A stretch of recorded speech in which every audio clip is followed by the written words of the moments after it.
This is a psychology self-test disguised as a video. I'm going to walk you through 30 real, documented mental effects, and your only job is to count how many of them are secretly running your life. Keep a tally in your head. Every effect here comes from published research, not internet folklore. By the end you'll have a score, and that score says a lot about how your mind actually works. Ready? Let's find out who you are. Part 1. How your social brain decides who to like, who to trust, and who you become around other people. Count each one that sounds like you. Effect 1. The mere exposure effect. The more often you're exposed to something, the more you tend to like it, with no other reason. In Robert Zajunk's classic studies, people rated random shapes and faces more positively simply because they'd seen them more times. Ask yourself, is there a song, a person, or a brand you disliked at first but slowly warmed to? If yes, that's mere exposure quietly rewiring your taste. Point 1. Effect 2. The halo effect. When someone has one attractive trait, we assume they have others they haven't shown. Studies since Edward Thorndike found that good-looking or charismatic people are rated as smarter, kinder, and more trustworthy, with zero evidence. Ask yourself, have you ever trusted someone fast just because they looked polished or confident? That's the halo. Add a point if you've been fooled by a good first impression. Effect 3. The pratfall effect. Competent people become more likable after making a small, human mistake. In Elliot Aronson's experiment, a high performer who clumsily spilled coffee was rated more likable than the flawless one. Ask yourself, do you relax around people who admit small flaws, and distrust the ones who seem perfect? If so, score it. Your brain reads a little clumsiness as honesty. Effect 4. The similarity attraction effect. We're drawn to people who resemble us in attitudes, values, and background. Decades of research by Don Burns show that perceived similarity is one of the strongest predictors of liking and friendship. Ask yourself, are most of your closest friends people who think and talk a lot like you? Almost certainly yes. That's not coincidence, that's your similarity radar. Point 4. Effect 5. The Ben Franklin effect. Doing someone a favor makes you like them more, not less. Franklin won over a rival by asking to borrow a rare book, and psychology later confirmed it. Your mind reasons backward, I helped this person, so I must like them. Ask yourself, have you ever grown fonder of someone after doing them a favor? If yes, count it. Helping literally builds your affection. Effect 6. The spotlight effect. We wildly overestimate how much others notice us. In Thomas Gilovich's study, students wearing an embarrassing shirt guessed twice as many people noticed than actually did. Ask yourself, do you replay tiny social slip-ups that nobody else remembers? If your answer is yes, the spotlight effect owns you. Add a point, and take comfort, no one was watching that closely. Part 2. How your memory really works, and why it constantly edits the story of your own life. Keep counting.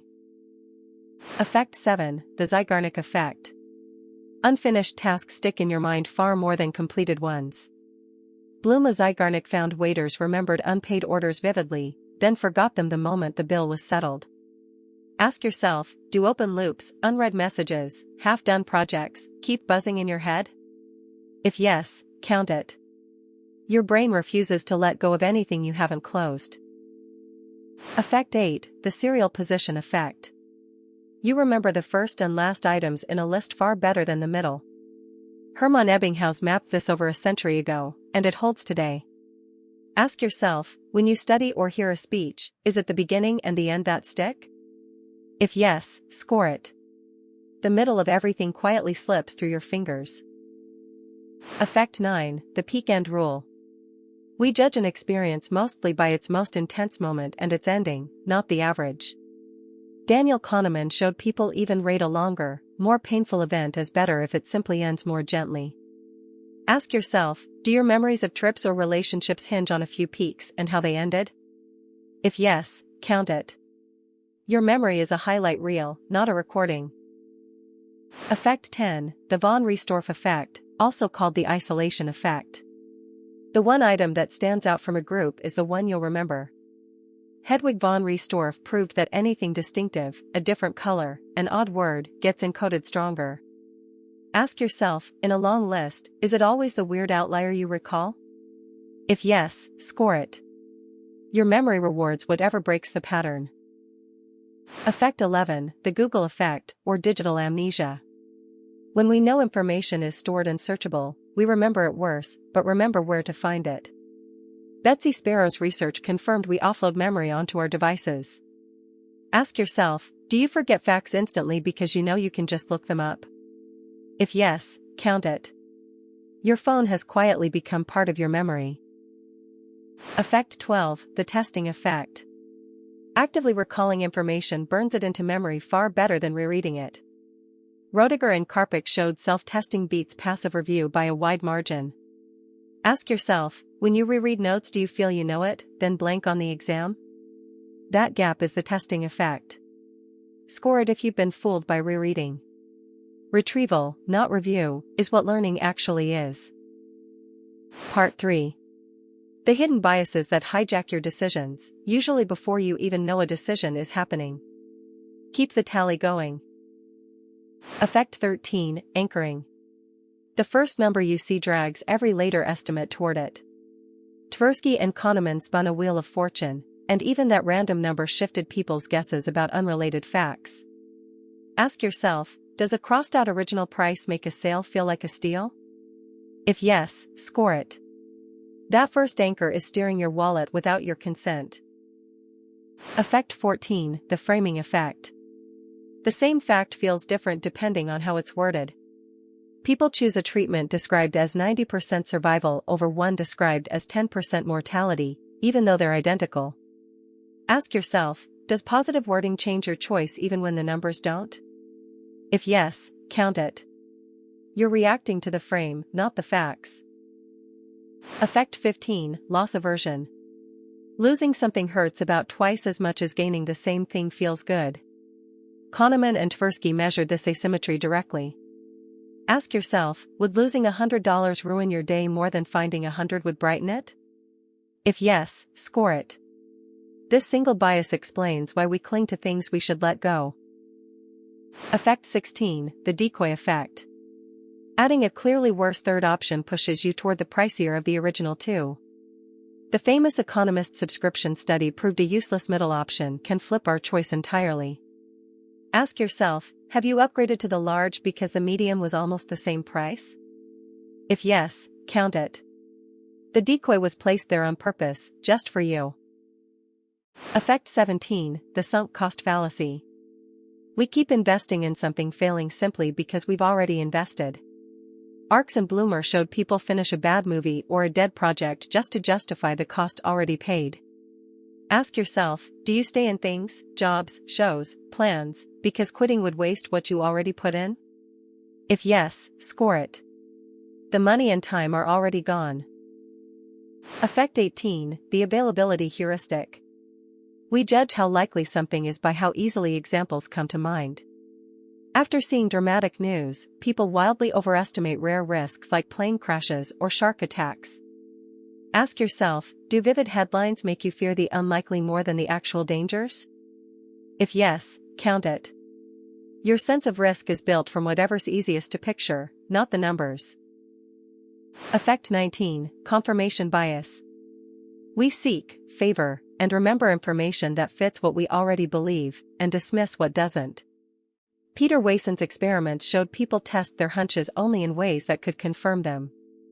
Ask yourself, do your feeds and searches somehow always prove you were right? If yes, score it. This is the bias that quietly builds every echo chamber, including yours. Part 4. How you see yourself, and all the flattering little lies your mind tells to keep the story comfortable. Keep counting, we're getting personal. Effect 20, the Dunning-Kruger effect.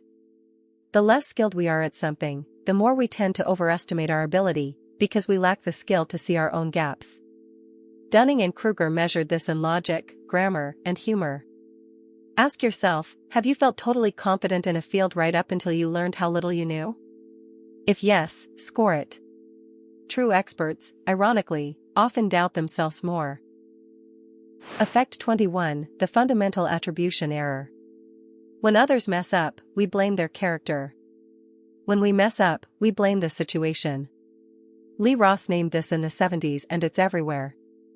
Ask yourself, is the driver who cut you off a jerk, but when you do it you were just in a hurry? If yes, count it. You judge others by actions and yourself by intentions. Effect 22, the self-serving bias. We credit our successes to our own talent, but blame our failures on bad luck or other people. Studies across sports, school, and work confirm it protects our ego. Ask yourself, when things go right it's your skill, and when they go wrong it's circumstances? If yes, score it. This bias keeps your self-esteem safe, but your self-awareness fuzzy. Effect 23, the imposter phenomenon. High achievers often feel like frauds who don't deserve their success and fear being exposed. Clance and Imes first documented it, and it strikes competent people hardest. Ask yourself, do you secretly feel you fooled everyone and real proof of your incompetence is coming? If yes, count it. Ironically, the people who feel like imposters are rarely the actual ones. Effect 24, hedonic adaptation. We quickly return to a baseline level of happiness after both good and bad events. Brickman's famous study found lottery winners and accident survivors drifted back toward their old mood. Ask yourself, does the thrill of a new phone, job, or purchase fade faster than you expected? If yes, score it. You're on a treadmill, and the finish line keeps moving. Effect 25, the overjustification effect. Paying people to do something they already loved can kill their inner motivation. Lepper's study found kids who were rewarded for drawing later drew less for fun. Ask yourself, has a hobby you adored felt like a chore once money or grades got attached? If yes, count it. External rewards can quietly poison internal joy. Part 5.